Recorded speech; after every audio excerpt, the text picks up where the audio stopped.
Hello students, आज अपन इस video में करेंगे आपके एक्सरसाइज 7.2 का क्वेश्चन नंबर 6, जिसके अंदर हमें यहाँ पर कुछ वर्टिसेस दिए हुए हैं, वो भी किसी पैरेललोग्राम के प्रॉपर ऑर्डर में। यहाँ हमें एक्स और वाई की वैल्यू निकालनी है। तो सबसे पहले मैं एक कोई पैरेललोग्राम बना लेता हूँ।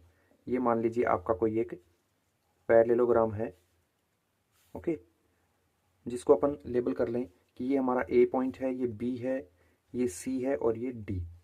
इनके वर्टिसेस दिए ए के लिए 1,2 ले लेंगे, और वहीं पर बी के लिए 4, वहीं सी के लिए x, 6 है तो इसे भी लिख लेंगे x, 6, और वहीं डी के लिए क्या है 3, 5, तो इन्हें भी लिख लेंगे 3, 5। अब हमें कहा गया है कि इसके वर्टिसेस तो ऑर्डर में ले लिए, लेकिन आप x यानी कि x आपका यहाँ पर C में है और y यानी कि ये वाला जो है इसको फाइंड कीजिए। तो मैं क्या करता हूँ कि A से C की तरफ एक डायगोनल ड्रॉ कर देता हूँ, और वहीं पर B से D की तरफ भी एक डायगोनल ड्रॉ कर देता हूँ।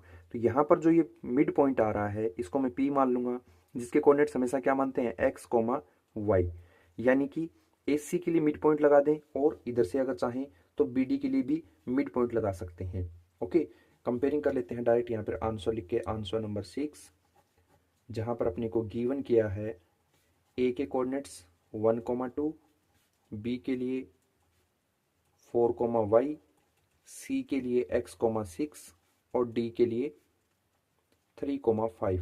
ओके, तो सोन यहाँ पर A से C का मिड पॉइंट P आ रहा है और B से D का भी मिड पॉइंट P आ रहा है, यानी अपन क्या कह सकते हैं, अकॉर्डिंग टू फिगर, यानी फिगर के अकॉर्डिंग हमें पता लग रहा है कि मिड पॉइंट ऑफ AC, यानी AC का जो मिड पॉइंट है वो इसको 1:1 में डिवाइड कर रहा है। सेम ऐसे ही इधर से बात करें कि मिड पॉइंट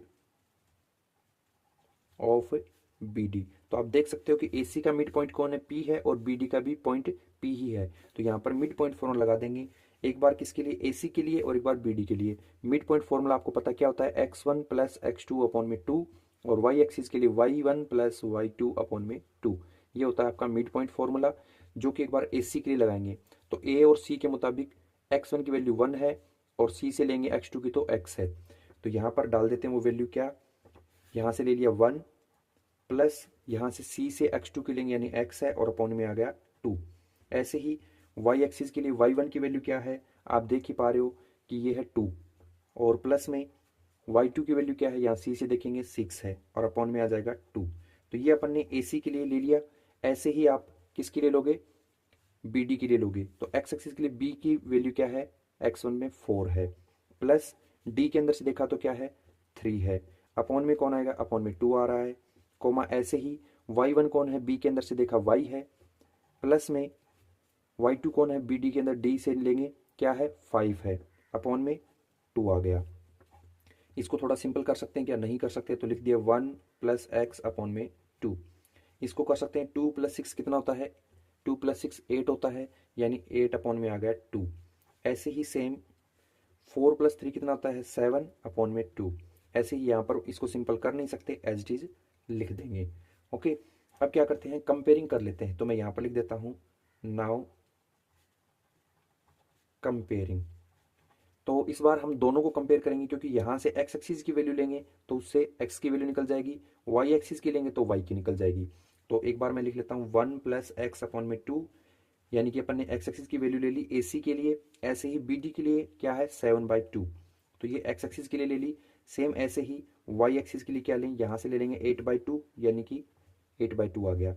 इक्वल टू में यहाँ पर क्या लें, y एक्सिस से जो दे रखा है वो, यानी y प्लस 5 अपॉन में 2। इसे सोल्व करेंगे, 2 इधर डिवाइड में है, इधर जाएगा, यानी ये इनटू में आ जाएगा, तो ये 2 से 2 हो जाएगा कैंसिल। सिंपल क्या बचा, सिंपल आपका बचा 1 plus x is equal to में 7। इस x को यहीं रहने देते हैं, 1 को इधर रिप्लेस कर दें, तो इधर 1 प्लस हो रहा था, इधर जाके क्या हो जाएगा माइनस, तो x इज इक्वल टू क्या आ गया 7 माइनस 1। तो x की वैल्यू क्या मिल रही है, x की वैल्यू मिल गई अपने को 6। ओके, और यहाँ पर ये 2 भी देखिए y एक्सिस के पार्ट के लिए क्या हो रहा है, डिवाइड में इधर कर देंगे तो ये 2 इधर आ जाएगा मल्टीप्लाई में, जिससे ये 2 और ये 2 हो जाएंगे कैंसिल, यानी ये 2 और ये 2 कैंसिल। 8 इजकल टू क्या आ गया, y प्लस 5। अब ये 5 क्या हो रहा है, प्लस हो रहा है, इधर जाए तो क्या हो जाएगा माइनस हो जाएगा, यानी 8 माइनस 5 इजिकल टू वाई आ गया। 8 में से 5 माइनस करें, क्या आता है 3, तो वाई की वैल्यू क्या आ गई 3 आ गई। यानी पी के कोऑर्डिनेट्स क्या हो जाएंगे, सो यहाँ पर बता देते हैं। सो पी एक्स कोमा वाई अपना आ रहा है क्या 6,3, ये हो जाएंगे अपने कोऑर्डिनेट्स जो इसके पूछा था ना कि फाइंड एक्स और वाई। तो एक्स की वैल्यू 6 और वाई की वैल्यू हो जाएगी 3। ओके।